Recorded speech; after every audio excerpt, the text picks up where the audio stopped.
the question is very pressing, then please raise your hand and type in your question or vice versa.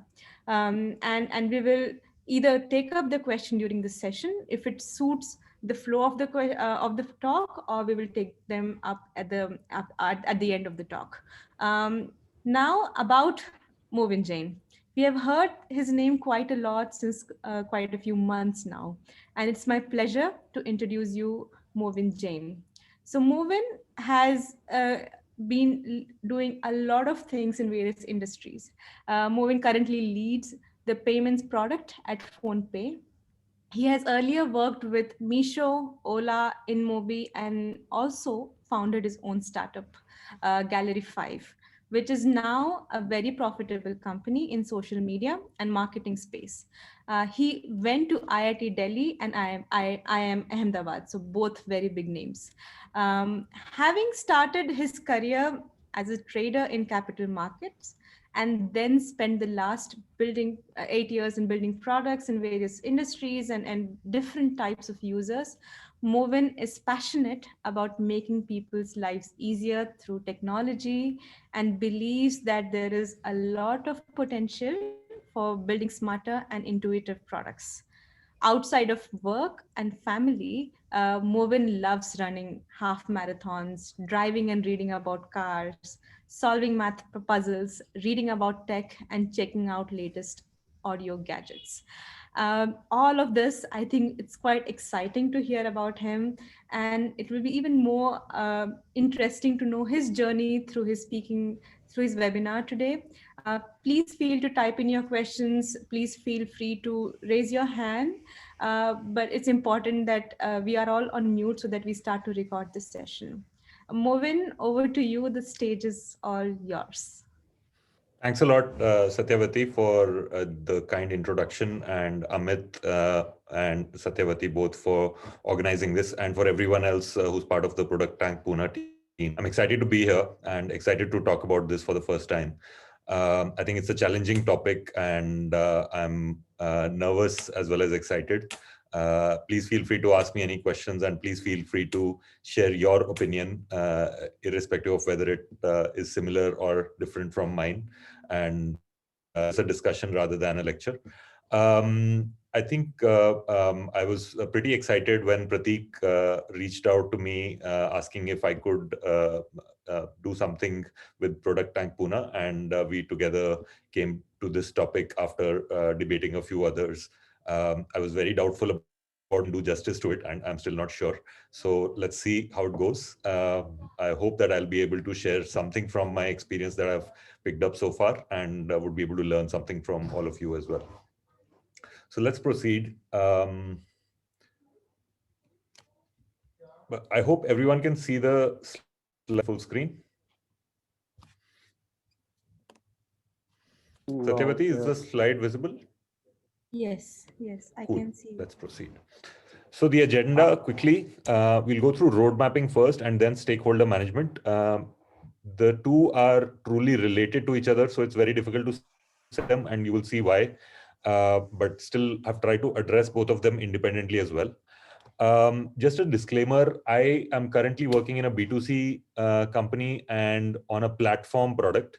Have earlier spent most of my product management years working in other B2C companies only, and sometimes on platform products and sometimes on vertical products. So whatever I say here might have a bias towards B2C.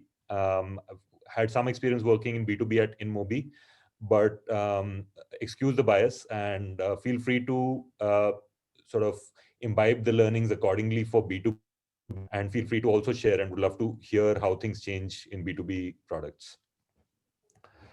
Let's start. So what's the objective of a product roadmap? As product managers, since we always start with why, so decided to start with the objective of a product roadmap.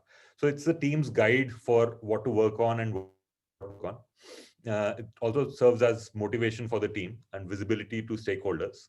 And for you as a product manager, it's sanity and clarity. And often you will have conversations where you will need to justify why we should work on something or why we should not work on something, or X is above priority in Y, than Y, or Y among X, Y, and Z, we should pick Y first, etc.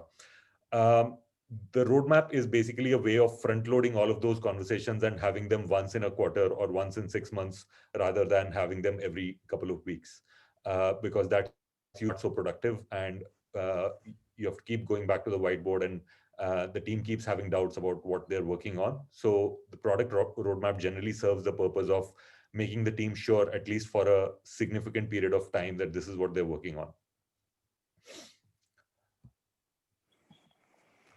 So what are the prerequisites for creating a roadmap?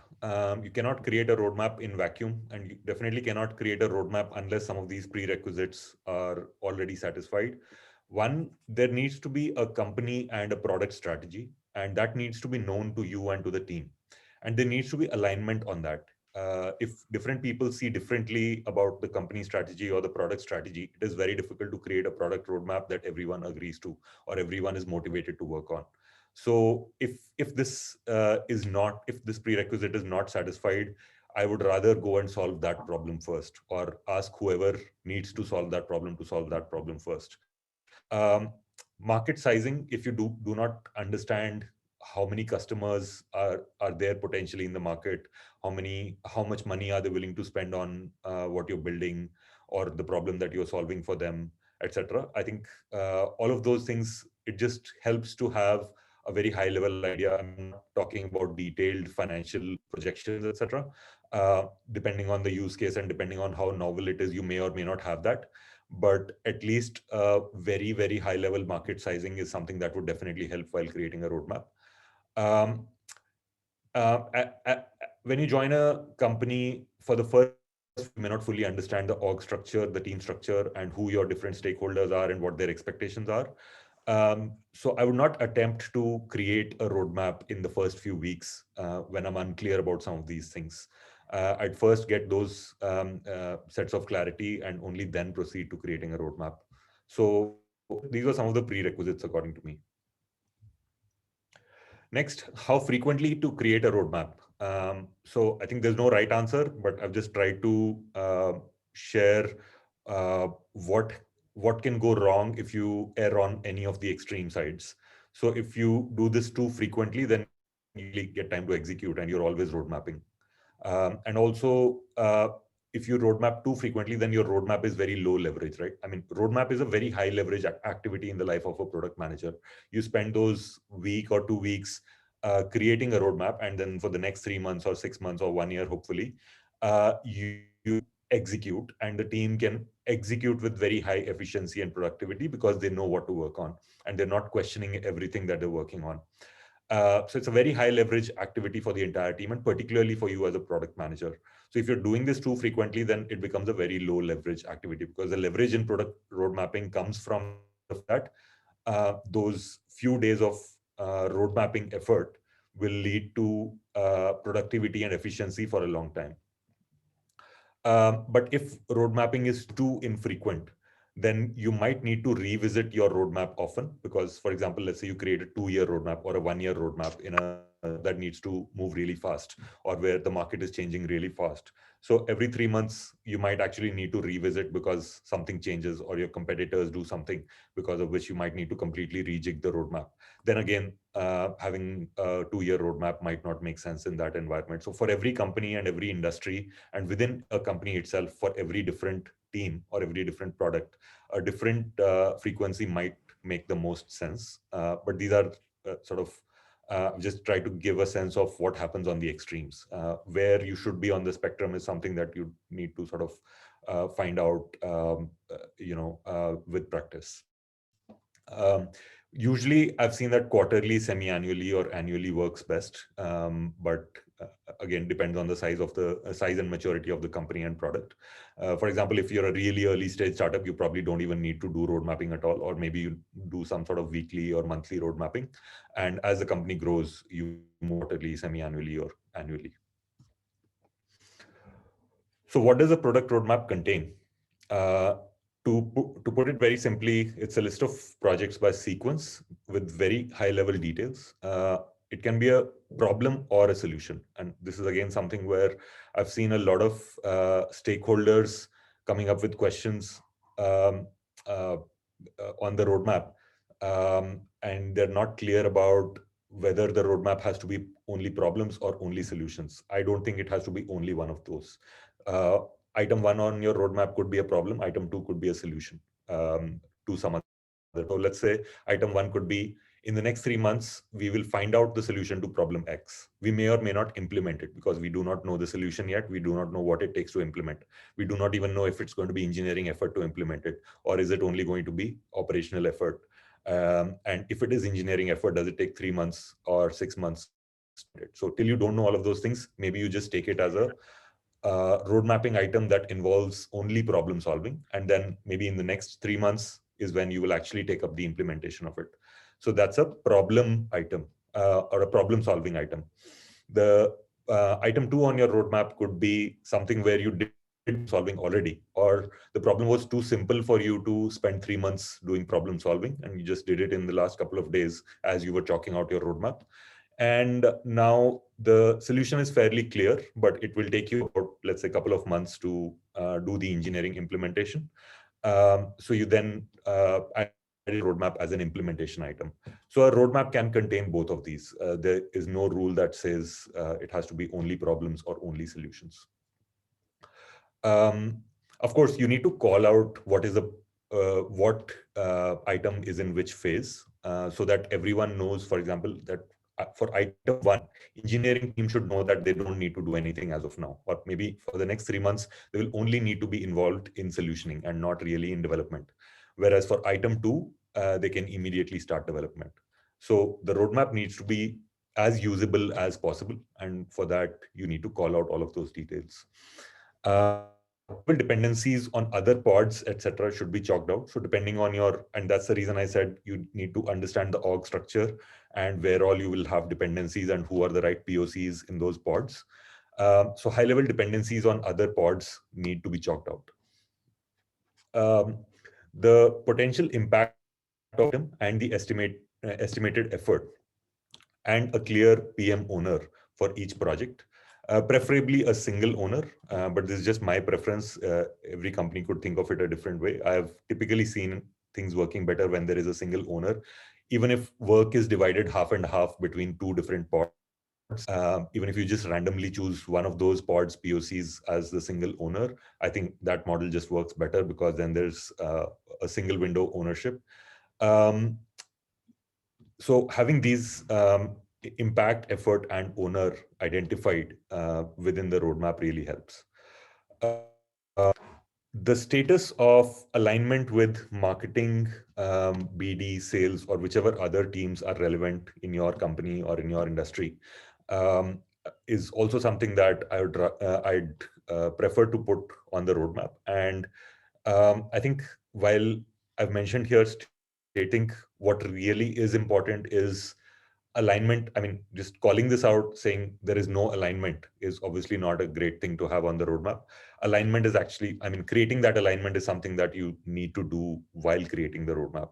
For example, if you put something on the roadmap that your marketing team is not even thinking about, whereas it is very clear that to actually be successful with that product, you will need significant marketing effort, then that's a red flag. And I would, as a stakeholder or as a CEO of the company, I would really hate to see a product roadmap which doesn't have this alignment already done, right? Because then you're heading for failure, or you're heading for wasted effort, or you're heading for confusion, because once your engineering team puts in the effort to build this product, then you'll be chasing the marketing team saying, hey, now can you put in this effort? And there could be a few months of gap in between that, etc., right? And the engineering team could have done something better with their time. Or marketing team says, no, for XYZ reason, we have decided not to spend this marketing effort on this. And for us, some other product is more important. In that case, you could have actually resolved this confusion by maybe escalating or going one level up before creating the roadmap, and understanding from a strategic perspective whether it was even important for the company or not. So those are things that you as a product manager need to do while creating the roadmap. Links to some documents that have details, PRDs, business plans, etc., are helpful. But while creating the roadmap, it's you who has to decide to what extent you need to provide these details. What typically works for me is, so I usually have 6-month roadmaps in PhonePe, and the first 2 to 3 months, whatever needs to be executed, I try to have detailed documents and PRDs for those and keep it pending or in progress for the rest. So I don't try to have everything ready and detailed out, but at least for the first 2 to 3 months where work needs to start immediately after the roadmap is published, there I try to have the detailed docs, PRDs, business plans, etc. ready. And of course, I've mentioned here a lot of information that the product roadmap contain. All of these columns are not for everyone. For example, you um, if you talk to your CTO or your head of product or your CEO for 1 hour and get alignment from them on the product roadmap, you not want to bore them with the PRDs. That's not something that they need to look at, except when there is some critical point that they are interested in going into details of, right? But they might be really interested in knowing whether, um, let's say there is a single big project on your roadmap that is strategically important to the CEO. So she might really be keen to know whether you've aligned with the marketing team and what's the marketing budget looking like, and whether the marketing team has thought about that budget within their overall budget for the year or not, right? That's something the CEO might question you on, or the head of marketing might question you on, but they may not really want to look at your PRDs. So that's why all the above columns are not for everyone, but you as a product manager need to think about each of these things.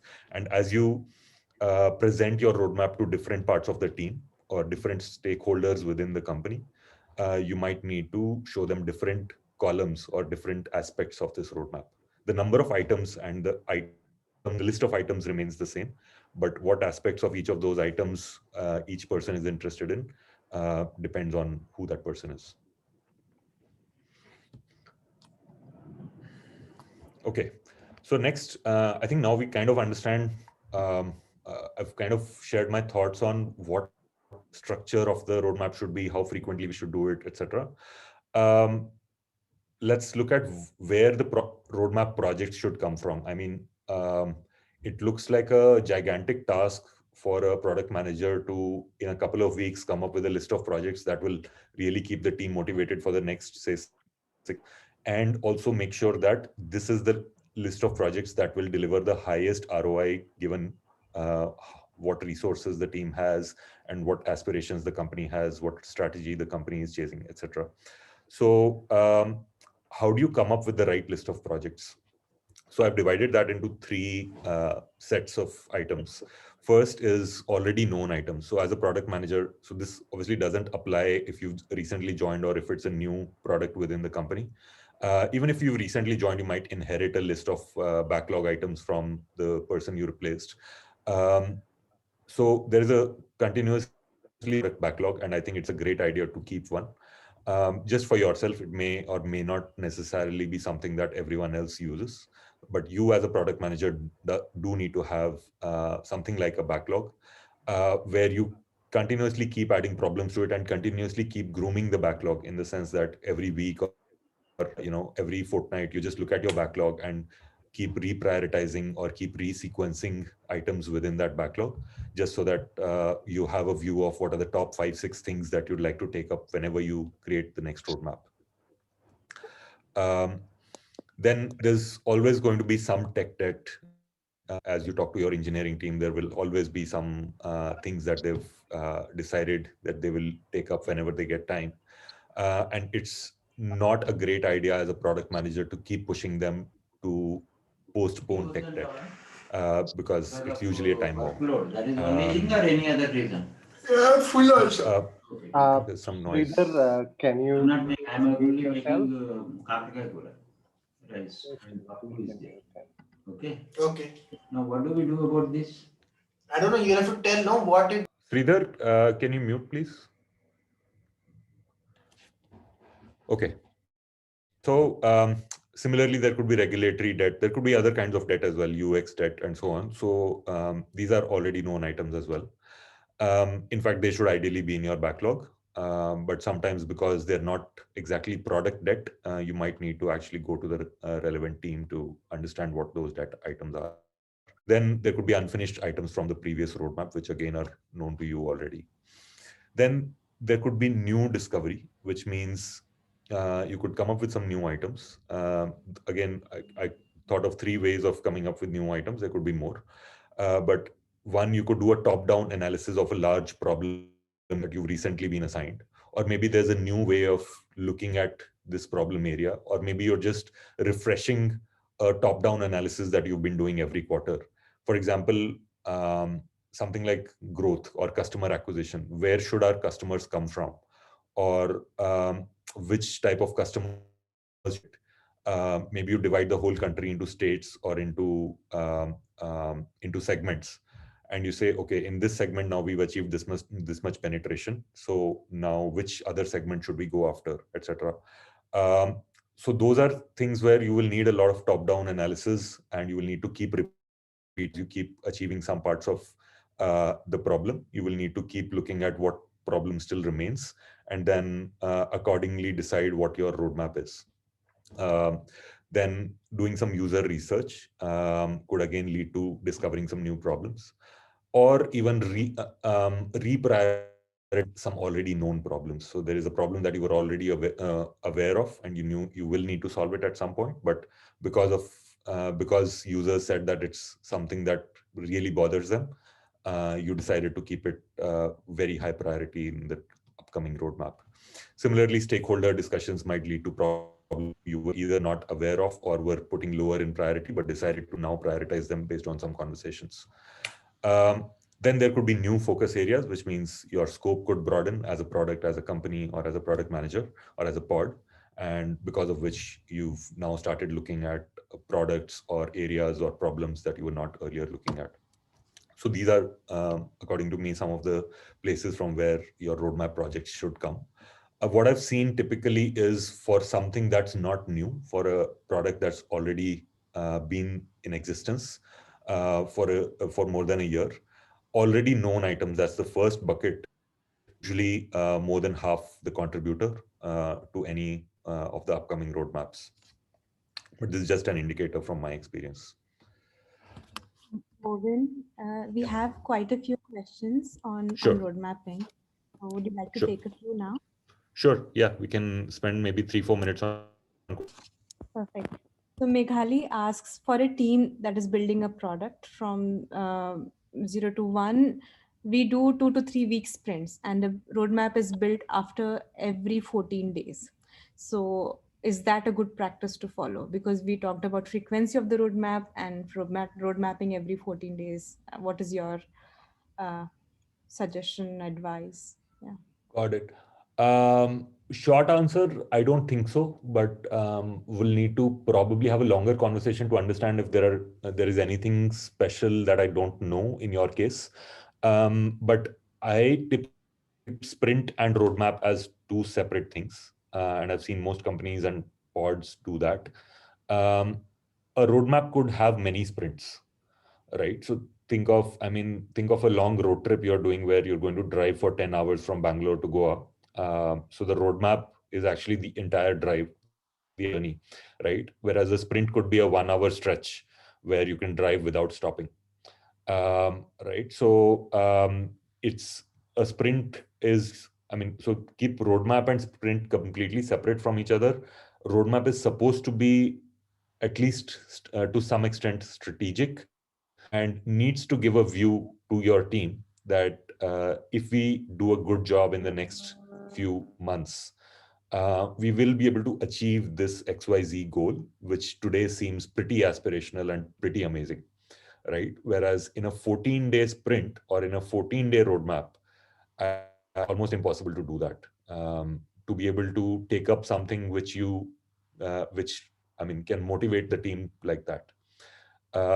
So I think unless it's a super early stage startup, I wouldn't suggest. And if it is a super early stage startup, then sprints is probably all you need. You don't exactly need roadmaps. I would suggest keeping roadmap and sprint separate. Thank you, Movin. And Himanshu asks, when one prepares a roadmap for next 3 months, should we need to know the problems, pain points in advance, or that research part is also part of road mapping? That that part is part of road mapping theoretically, but if let's say your head of product said, okay, go and create a roadmap in the next 2 weeks, that is not the right time to start research. Um, so so the two things I said kind of are contradictory, and I'll explain why.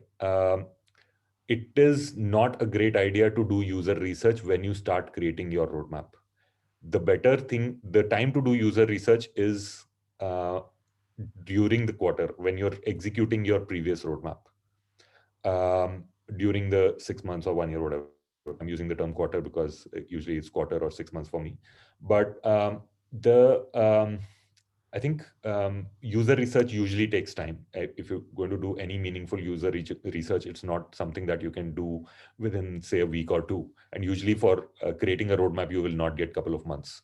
So I think it's not a great idea to start user research as a so user research should not be triggered by a roadmap, but it should be something that you do continuously with the view that you will be using the user research to create your next roadmap. Perfect. Thank you, Movin. The next question is again about the frequency of releases and milestone that we plan for quarterly roadmaps. So yeah. Sure. I think releases, I like to think of releases independently from roadmaps again. If there is some project where we're launching as part of the roadmap, so let's say one of the roadmap items is launching V1 of project X, then I might think that the release and the roadmap are kind of congruent to each other, in the sense that by the end of the execution period of this roadmap, we will be launching V1. But usually, just one sec, sorry.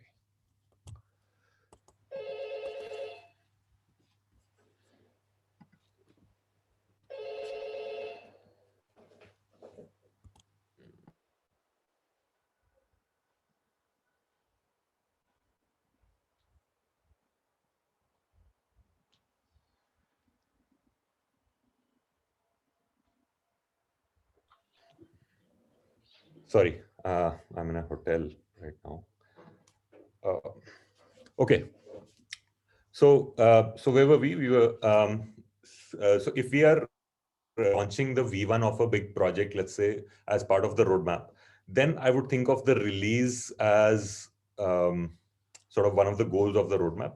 But otherwise, so typically what happens for me is any project that is part of the roadmap will have multiple releases, and the roadmap will usually have something like launch this project and scale to the first, let's say, million users or first 100,000 users, or maybe get early data from the first 1,000 merchants, or first, let's say, 100,000 transactions. So that will usually be part of the roadmap.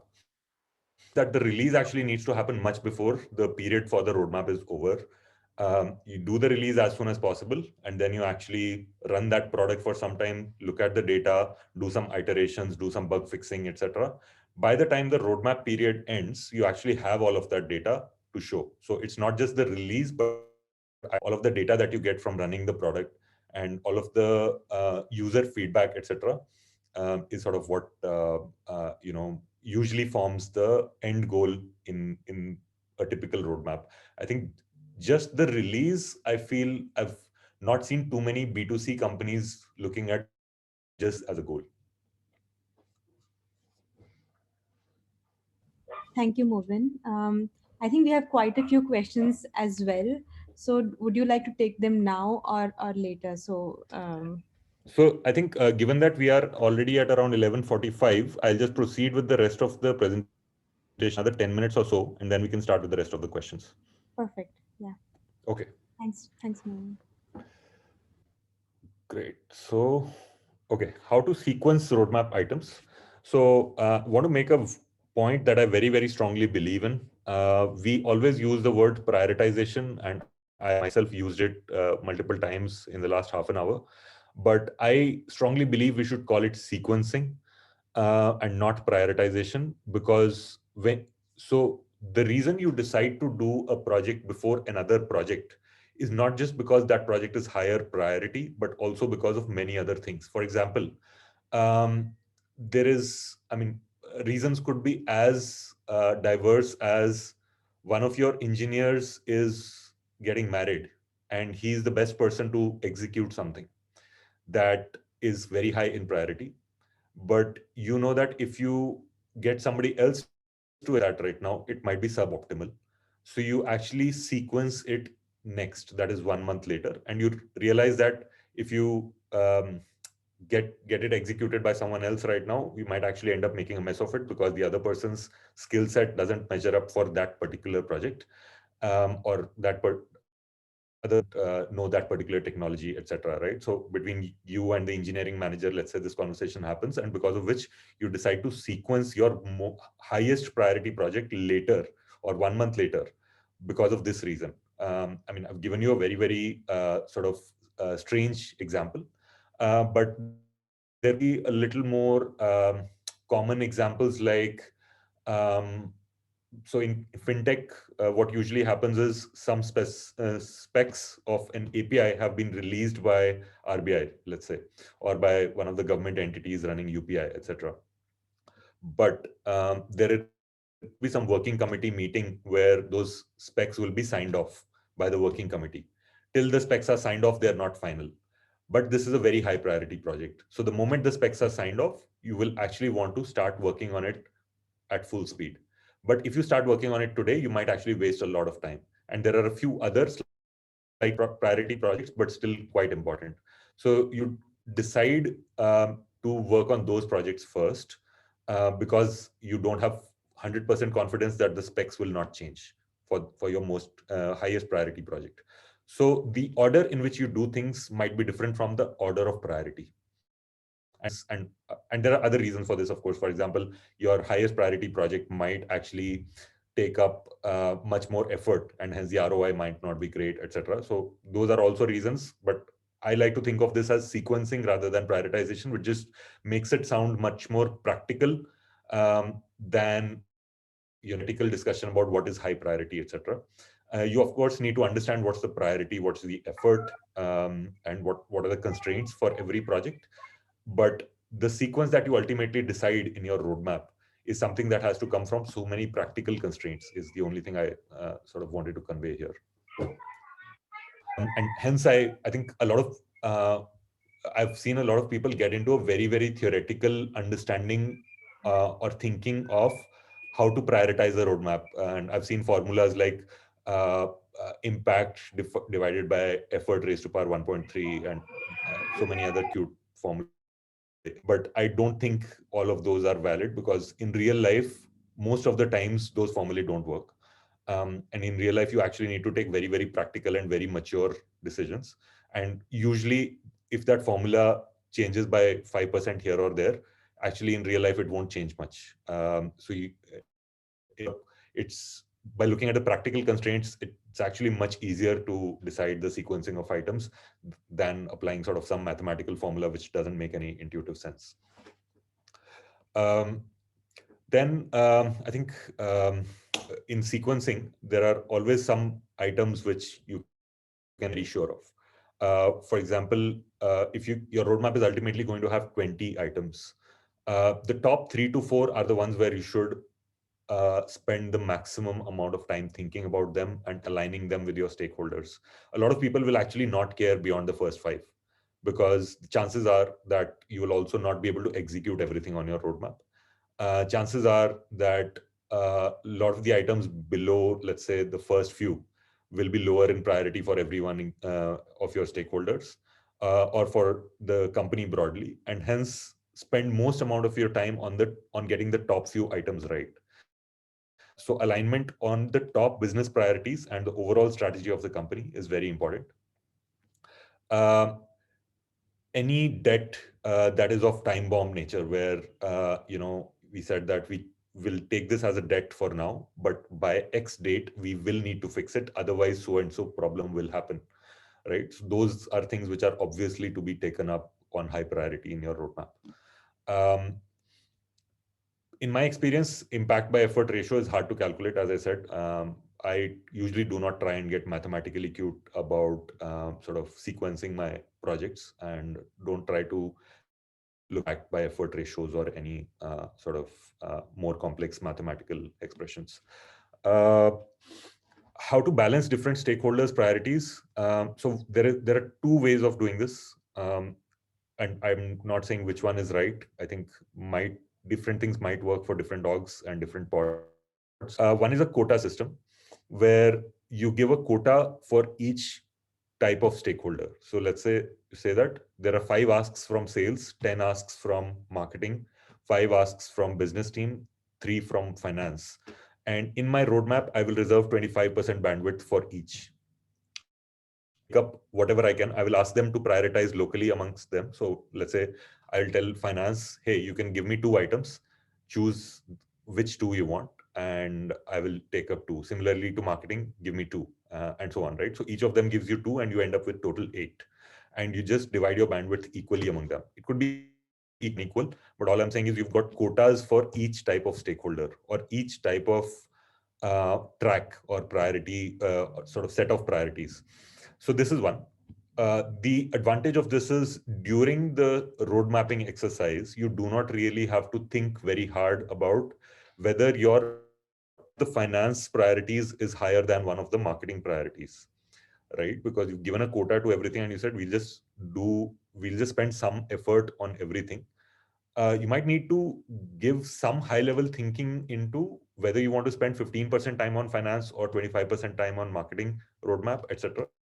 I'm using finance and marketing. In your case, the stakeholders could be different, the cohorts could be different.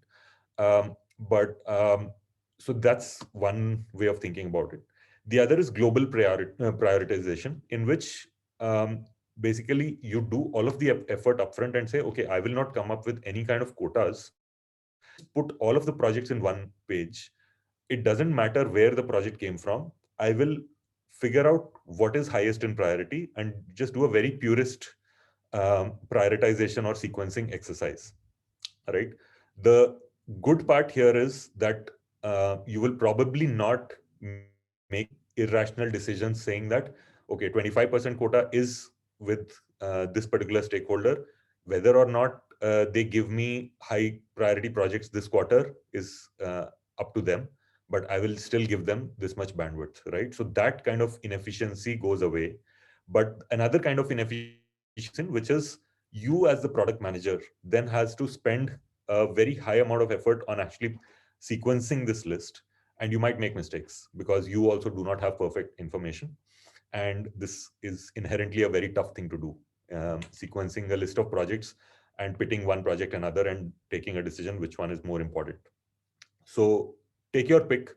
I'm currently following the second one as much as possible. Following the first one is sort of easier from my perspective, but I think it might lead to some problems later. So to me, it feels like postponing some problems, sort of not solving those during road mapping, but solving them later. Versus global prioritization tries to solve those problems first, but it's also global prioritization is also a more optimistic way of doing things. So that's my current way, but I'm still sort of debating internally which one I should follow ideally.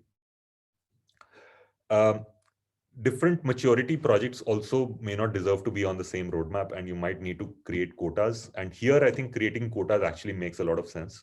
For example, pitting 0 to 1 projects against incremental improvements in a scaled product. Usually during road mapping, it will be very, very hard for you to justify why you're spending bandwidth on a 0 to 1 project and not on a scale project. Because if you compare the numbers in terms of impact, a 0 to 1 project will never measure up. The first 3 months or the first 6 months or first 1 year of a 0 to 1 project will always give you very, very low numbers. And it's always the future potential that you're going for, right? And because of which, if you compare these two, it may not make sense. So it might be better to cut out some percentage of your roadmap saying this much of my roadmap, I will always devote to experimentation or to 0 to 1 initiatives. Now we've kind of figured out how to create the roadmap, what should be in the roadmap, how frequently to do it, where you could go wrong, etc. How do you make your roadmap real? If you've created a spreadsheet which has all of these things figured out, it's still not real, right? Because your team needs to actually eat, sleep, and breathe it, which means you need to align this roadmap with everyone. So business, sales, marketing, ops, engineering, and any other teams that might be relevant in your case need to be aligned with this roadmap. Obviously, if you've sort of gone through all of the steps that we discussed before, a lot of this alignment would have happened while creating the roadmap. And there would also be continuous alignment going on even before you started creating the roadmap. So by the time you end up with this roadmap, you wouldn't hopefully encounter any messages when you actually go to your, let's say, sales team and ask them whether this roadmap makes sense or not. But it is still important for you to have that conversation and get that alignment with them. Align with other pods roadmaps. So your peer product managers in other pods, you might have cross dependencies with them, or the way the overall product of the company shapes up. So for example, within PhonePe, if I'm the product manager for mutual funds, and there is someone else who's the product manager for insurance, we should probably talk to each other at least once a month to understand how the overall financial services portfolio of PhonePe product is shaping up, and see if there are any cross dependencies or anything that we need to solve together, and just to be aware in case any surprises come up later, etc.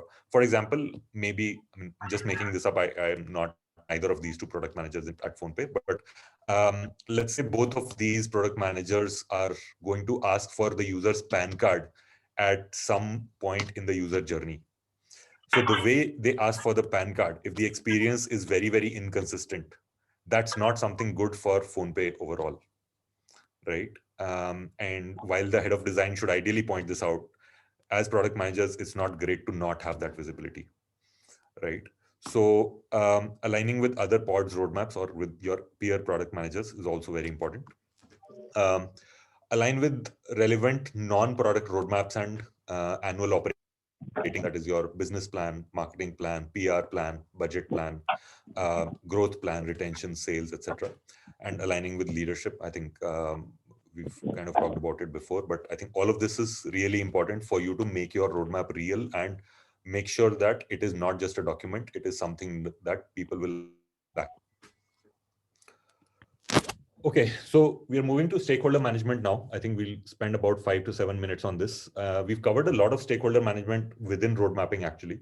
So some of this might just be a repetition of that. So I'll come to why stakeholder management first. So the company as a network, and as a PM, we are usually a hub where a lot of information passes through us, and different people, for example, the engineering team only has a part of the information that we have. Because a lot of information passes through us, we are kind of in a privileged position as a PM. And we obviously also are a subject matter expert with respect to the product that we work on. So this privileged access to information and decision making is something that we need to share with everyone, or need to make sure that we provide some sort of transparency or some sort of interface to others. And that's what I think is management, or what I think is the need for stakeholder management. Because, for example, your engineering manager doesn't have the same access to business decisions or influencing marketing budgets as you have. And as a product manager, that's the day you realize this, is the day you start thinking of your engineering manager in a very different way, where you start sort of talking to them, understanding what their concerns are, and saying, okay, you think that our marketing budget should be like this, I will try and influence it that way. Right? I mean, it's your engineering manager may not be a marketing person. You as a product manager are more of a marketing person than him or her. I'm just taking the marketing example, but that I could, instead of marketing, I could put finance here, I could put accounting here, put ops here, right?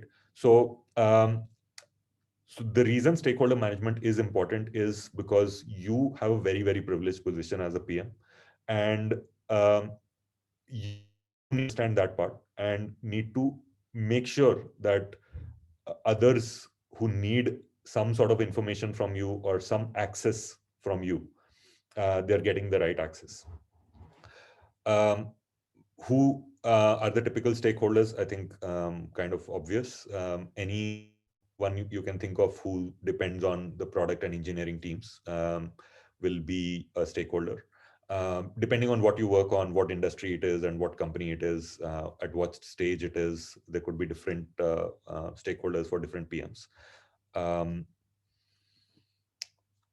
So what exactly constitutes stakeholder management?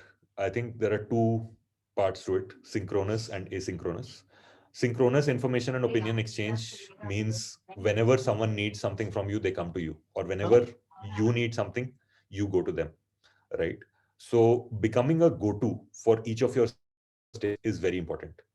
People should not hesitate in talking to you. And I think this has become even more important when we are working from home, because that hesitation has become much more real, right? I mean, it's much harder to call someone up or set up a meeting with someone than to meet someone at the water cooler or to just tap on someone's shoulder. So you are the one as a PM who needs to lower the barriers to, or lower the hesitation by becoming a go-to, becoming super accessible and becoming super easy to reach out to. Asynchronous exchange means you sort of systems, set up processes, practices where you will exchange information, and not just at the time when it is needed, but at regular intervals, right?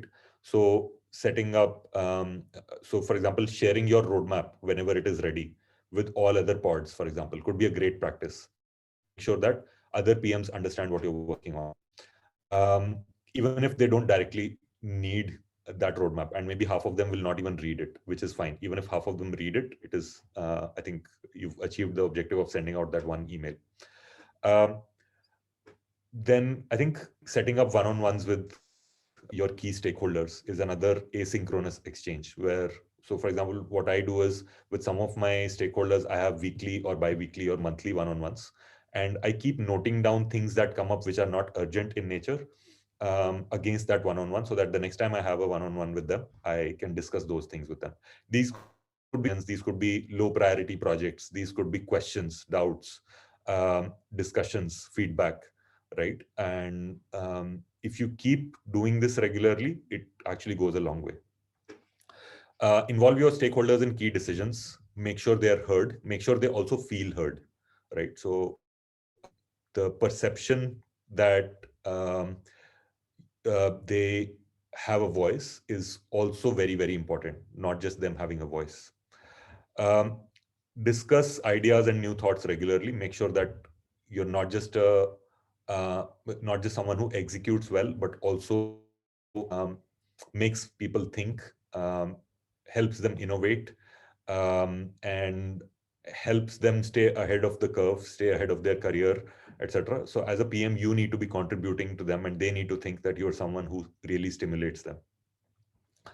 A lot of, because we are in a lot of demand in the job market, make the mistake of making their jobs look super complex or super sophisticated, and act as if what they do is super complex. And I think it's the worst thing you could do as a stakeholders. Don't put yourself on a pedestal. Explain what you do. Make it look really simple to your stakeholders. If your stakeholders feel that what you're doing is pretty simple, but you're doing it well, that's where you want to be. You don't want to be at a place where your stakeholders think that what you're doing is not something they understand. If they think like that, and yet they think you're doing it well, it's still okay. But the day you do something wrong, because they don't understand what you do, it will become very hard for you, right? So, and there will be mistakes, right? You will make mistakes, or there will be hard situations where you will not know. So it's better if your stakeholders really understand what you do, how you think as a product manager, etc. Right? So I, for example, try to make my job description really understandable for everyone else. So all my stakeholders really understand what I do. And that makes it very easy for them to give me suggestions and feedback as well.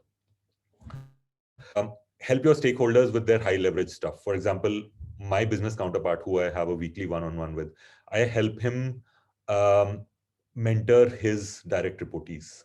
That's very high leverage stuff for him, right? I mean, mentoring his reportees is something that he really needs to do well to be able to meet his targets, to be able to actually do a great job in his business. And I would sometimes give him suggestions. I would sometimes sort of share feedback on some input parameters, etc., that might help him sort of have a conversation with them, etc. Not take that feedback, but I think over time you develop a rapport with some of your stakeholders where you start helping them with something that is over and above your typical relationship as a PM and a stakeholder. And that actually creates a very, very strong bonding with some of your stakeholders. Above all, win trust as a PM. People can rely on you. And once people start relying on you, you will see that it gives you extraordinary returns as a PM. You will not need to work so hard on creating a roadmap or pushing a project that you really believe in. People will believe in you. People will start saying, okay, this person in this project, maybe it's actually good. Let's give this a chance, right? And you actually want to be there because that's when you can really start innovating.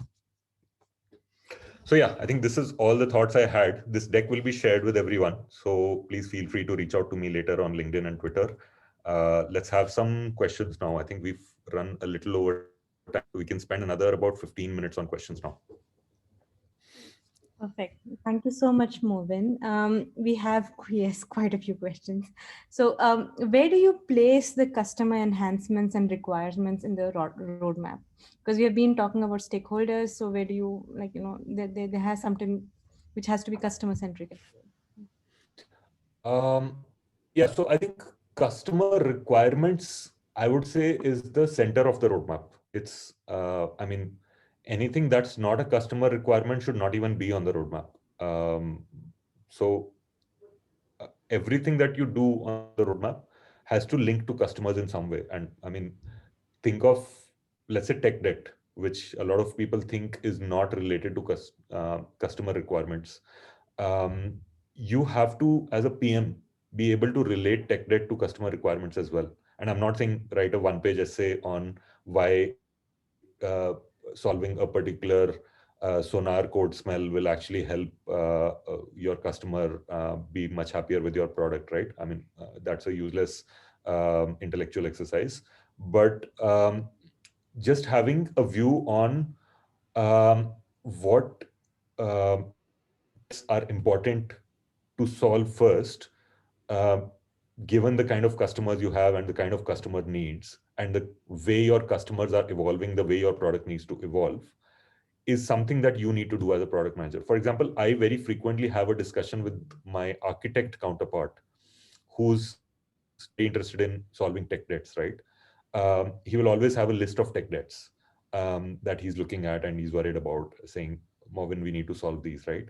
And the only thing I do there is bring in the customer angle and say, okay, Rishabh, according to these, according to where we need to, and according to what we really need to solve for our customers, out of these 10 that you just highlighted, these 4 seem to be the highest ROI, because if we solve these, then it will really solve something long term. Whereas if we solve these 2, it may actually not last for very long because these 2 products are anyway phased out pretty soon, or because these 2 products, the future is not known. So let's leave them in the hacky state that they are right now. Let's live with the tech debt for slightly longer and see where the product goes, etc. So, and the reason I brought in the topic of tech debt here is that it seems unrelated to customer problems, but as a PM, that's your job, to relate everything in the roadmap to customer problems. So short answer here is customer problems have to be everything on the roadmap. The next question is very much aligning to what you've just said about tech debts and technical activities. So Ashish asks how to accommodate bugs and support operational activities in the plan. So some of it you have already answered, but yeah. Sure. I think the roadmap is not, so I've seen a few companies think that roadmap is all that the team will do. I don't think that's the right way of thinking about it. roadmap might occupy 80% of the team's time or 60%, depending on the case. The rest has to go into other tasks. For example, production bugs, right? Or you might want to call out as a separate roadmap item, if that makes it better. But you need to have space for things like production bugs, irrespective of whether it is on the roadmap or not, right? So I think that's the only way to do that, is just being mindful of it and having a roadmap that it. So when you have a list of 100 projects that you can do, and there's only bandwidth for 20, you also need to question, along with your engineering team, will we be able to do 20, or because of production bugs and other things, we'll only have time for 15. So when you draw the line in terms of where do we place the cutoff, saying that in the next 6 months we'll only be able to do 15 or only be able to do 20, what's the right number? You have to actually factor in those things like production bugs and see how much time from the team will go into solving those. Maybe 10%, maybe 20%. And of course, you'll never have full clarity, because by production bugs, you will not know how many will come and what type, etc. Right? So you will just need to estimate what percentage of the time will actually be spent on those, and which kinds of resources, for example, backend, what percentage, front end, what percentage, architects, what percentage, etc. Product, what percentage. So all of that is something that you will get better at estimating over time. People who have been in that company and have been working on the same stuff for some time will usually be better at estimating those things because of experience. So rely on their instincts and estimate those things and keep space for it. Thank you, Mubin. So Pramod Mankar wants to ask question directly so that he can express himself better. Pramod? Hi, Mubin. It's Pramod. Good afternoon, and thanks for sharing such an insightful knowledge. So I'm having one question regarding a roadmap. So while building Artorial, initially we were owning the product and we were going to market, talking to customer users, and we knowing what problems we are facing in sales, marketing, compliance. And as we had a first-hand experience, we used to prioritize what is that we should solve first. And that used to help us creating a roadmap. But as we grew, and then we hired product managers and sales team, marketing team, finance. So as a product manager, what information prioritization they used to get was a second hand. And if finance would give some requirement, or the sales would go, everything was on high priority, because that is what was important for them. So in a second tier level, wherein the product manager is taking inputs from the stakeholders, not from the market, how a product manager would prioritize it? Got it. I think not sure about the exact situation, but where I have seen this problem happening, usually it happens because there is very little time to create a roadmap for the product manager. And during that time, the product manager can only depend on what he or she is told by others, rather than what he or she can find out themselves. So I think this problem, according to me, can be solved in a slightly more continuous fashion, where so I think of road mapping as a more continuous exercise, where in the 2-3 weeks where you're actually creating the roadmap, you're actually just putting the document together. Whereas most of the work has happened behind the scenes throughout the year. And throughout the year is when you actually find out. So if the finance team says, we need you to build X, I would actually question what will X really do for the customer, for the finance team, or for the ops team, or whoever is actually going to use it. I would actually go and talk to those users and see what product they're currently using. Is it something that's taking them 4 hours and will reduce that to 4 minutes, etc.? Is it even feasible? Do we have the resources to do it? Do we have the expertise to actually build what they're asking for? Are there actually, I mean, let's say in the case of finance, are there banking APIs available for what they're really dreaming of? Or is it that none of the banks that we work with actually supports it, which means even if I take it up as a roadmap item, it's not feasible. So I think these are things that I would actually want to ascertain even before I start writing the PRD. Maybe in a 1-page or 2-page product note format, I would actually want to start ascertaining these things during the quarter. So if I today send out an email to all my stakeholders saying, hey, I'm creating the roadmap, tell me what you want me to work on in the next 1 quarter. And the finance team comes and says, hey, we'd like you to build this in the next 1 quarter. And I'm not sure what it is, why it is required, how high priority it is. I would typically push back and say, okay, I did not know this. I need to first find it out. If it is super high priority for you, it makes sense for me to spend the next 1 to 2 weeks actually finding it out by diving deep. If it is not, then I'd rather spend the next 1 quarter just problem solving on this. So let me take it as a problem solving item. And then in my next roadmap, 3 months later is when I will actually take up the execution of it. If that timeline works for you, great. If not, then let's again have a discussion. And if that timeline doesn't work for them, then, I mean, let's say in a PhonePe kind of scenario, where we usually have 6-month roadmaps, we're usually not working fortnight to fortnight, and the company is in a slightly more, I would not like to call it mature. We still think of ourselves as a startup, but definitely we are not in a place where a requirement comes today and we need to build it tomorrow. We do have the luxury of some time. So if a requirement comes today and they need it in the next 3 months, I would typically question why it did not come. And then maybe the right way to solve it is by escalating with the CFO or something, asking whether this is really high priority or not. And typically someone in the finance team, maybe someone senior enough, would usually be able to take the right call. And then I would just go with that. Now, of course, sometimes there will be conflicts, there will be confusion, that you may not get the perfect answer. But I think in a continuous fashion, as long as you've won the trust of enough people in the company, I think it is possible to get to an 80% correct version of this, where you are able to push back sometimes and say, okay, let me take this up as problem solving. And only once I'm convinced, I will actually take it up for execution. Or sometimes by the time you put it on the roadmap, you've already done that deep dive. But yeah, before doing the deep dive, you're right. It's not a great idea to rely on secondary knowledge and say, okay, we are going to take this up as a road mapping item, even though I, as a product manager, don't really know whether this is really required or this will actually work. Thanks, Mohin. So there are like 3 questions to go. So one is, I know there is no right answer, but like to understand your view. In general, experts say healthy product roadmap should be now, next, and later.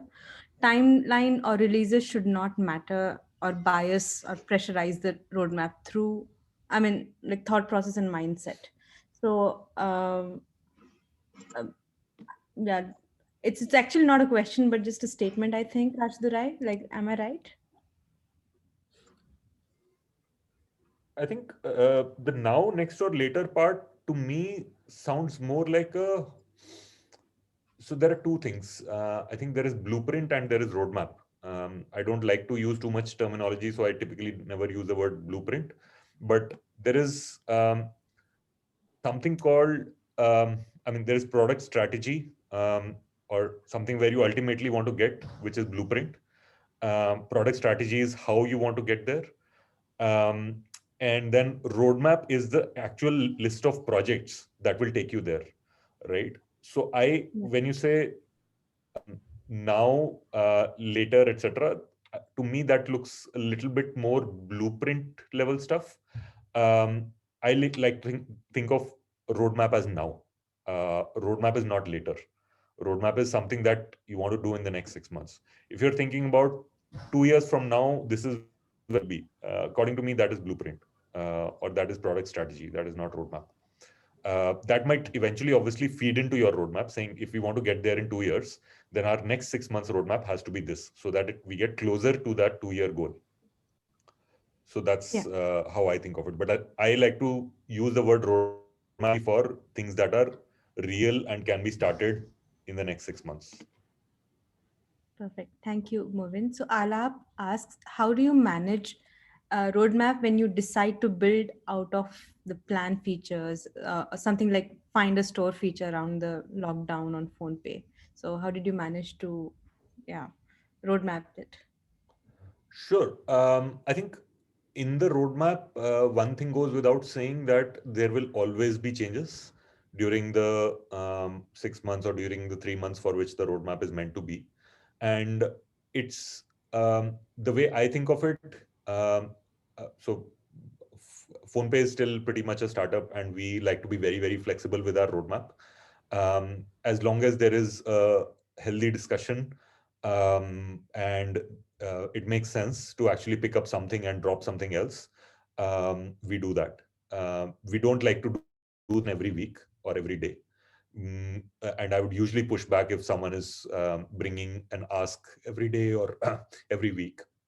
But if there is a reasonable ask and the person who is bringing that ask is someone who can be relied on, and those are also things that, by the way, I mean, among your stakeholders, be able to identify who you need to listen to more over time. I think you will be able to take a good judicious call of whether to be flexible or not. I usually err on the side of flexibility, but I think the only thing that needs to be taken care of is that when you're picking up something else will get dropped, and that conversation always needs to be had with your team, with the person who's asking for that new item, and with the leadership team, right? So that is, I think that thing always need in mind. And I think this is where a lot of companies might have very complicated structures for doing this and say that, okay, you decided your roadmap 3 months back for 6 months. It's the middle of those 6 months. Why do you need to have this discussion again, right? If that structure doesn't exist for having this discussion, then automatically the flexibility goes down. Within PhonePe, I have very easy access to discussing this with leadership or with my entire team, etc. So I can be very flexible. I think also depends on how the setup is within the team. And you also need to, as a PM, kind of set the right expectation with everyone. Make sure that people are receptive when you're reaching out to them for a certain decision, saying, hey, I want to drop this item and pick up that item for XYZ reason, right? You need to actually create a small thinking group of people who will help you with such decisions. That thinking group, one, needs to have the right logic for such, and needs to be able to help you think through such decisions. Two, they need to have the right level of authority, right? So that, I think, and you don't need 25 people in every such meeting, right? Because then it'll just be chaos. So you need maybe a group of 4 to 5 people who have the right level of authority as well as the right logic for discussions. So setting up that small working group that you can reach out to for help, saying, hey, I was thinking of this because this thing suddenly came up. Or let's say, okay, because of the lockdown, we have to suddenly launch Find a Store. And here is a one-page PRD. I'm working against time on this, and I really want to launch this. For this launch, we will have to drop 2 other important projects. Are you guys okay with this?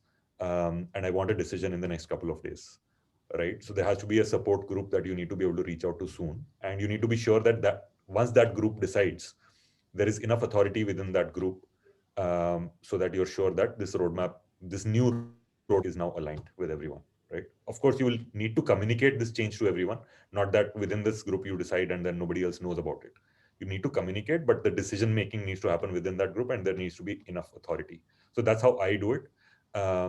But yeah, depending on whether such a group exists and whether it is okay for me to be to keep doing this regularly, you might have different levels of flexibility. Thank you, Movin. I think the next question is by itself would be a webinar on it. Gayatri asks, can you please throw some light on budgeting and PM's role in that? Sure. I think not a topic I'm very, very familiar with. I've not really been part of too many budgeting exercises. I think in the last 6 months, whatever budgeting has happened for products that I am working on has been one, of course, on the business side of how much revenues will we have, how much cost will we have, etc. And then second, on the marketing spend side. And I've typically given my inputs more on the user acquisition and retention side, because that's something I have a view on. And I also have some control on it in terms of what products we are launching and what impact do we expect out of those. And those are things that I'm able to feed into that budget, saying, okay, you've taken this projection of 10% month-on-month growth. I think we can actually be more optimistic and make it 12% because here is how I think the product will work, right? I don't usually have a strong view on, hey, let's not spend 5 crores per month on marketing. Let's only spend 4 crores because as a product manager, I don't care so much about that. I think that's something that for the marketing team and the finance team to discuss amongst themselves. Usually when they want a product input in that, they will come to me. But I mean, the best person to think about marketing ROIs, etc. And hence, usually so my input is usually limited to what I just mentioned. Thank you so much, Movin. I have one last question. Is like most of the product managers in Product Tank and elsewhere are directly associated with software, or have a background in software. Given that you come from a marketing and sales point of view, do you have any suggestions for good books or blogs or content that if a product manager wants to transition, let's say, to a more sales oriented or marketing oriented role, do you suggest anything? Do you have some books or content or any courses that you think of? Sure. I think even I haven't really worked on any marketing heavy or sales heavy products except at InMobi, which was a B2B company and where the business counterparts were salespeople. At that point, I don't think I sort of read through anything, but in general, not necessarily. So I'm not sure if this relates exactly to the question you're asking, but in general, I like to follow a few opinion leaders on Twitter. Recently moved from sort of don't spend any more time and spend a lot of my social media time on Twitter these days, and find it very useful for gaining product gyan and for following some of the best people in the world in product management. And a lot of them are actually Indians. So there's Shreyas Doshi, which a lot of you might be familiar with. He's a lead PM with Stripe. I follow him on Twitter, and he usually shares a lot of very, very useful and very, very actionable gyan around product management. And it's not just about sales and marketing, but I'm sure you will find enough there. Then there is Sriram Krishnan. You have to actually go through 10 tweets of his because he talks about a lot of other things than product. You have to go through 10 tweets to find maybe 2 tweets about product management, but still you'll find the other 8 tweets interesting enough anyway. So these are 2 people that I really admire and really try to learn from. And then a lot of other folks from Y Combinator, etc., that whose tweets I read, etc. So I think these are people that I usually follow. I'm not very good at reading books, so I don't try that, particularly on product management. So yeah, hope that answers. Yes, absolutely. I think everyone have their own way of keeping up to date with recent developments and to increase their own knowledge in it. And Amit would like to say a few words now. Amit? Thank you so much, Movin. It's a pleasure to host you, and we look forward to learning more from you and everyone here. If there are any more questions, we could still answer them. Or if you would want any specific advice, job opportunities, do reach out. It's this session was great, and we all have a happy weekend ahead. Thanks a lot, Amit, and thanks to Team Product Tank Pune for having me. Thanks to all the participants for turning up and listening to me. Hope you all have a great Sunday. And it was fun for me to talk here. Please share the deck with everyone, and happy to answer any questions offline later. Thank you. Thank you. Thank you. See you in the next meetup. Yeah. Anyone, if you have any questions, we can still take a few questions. I do have some time, but I'll pause the recording for now.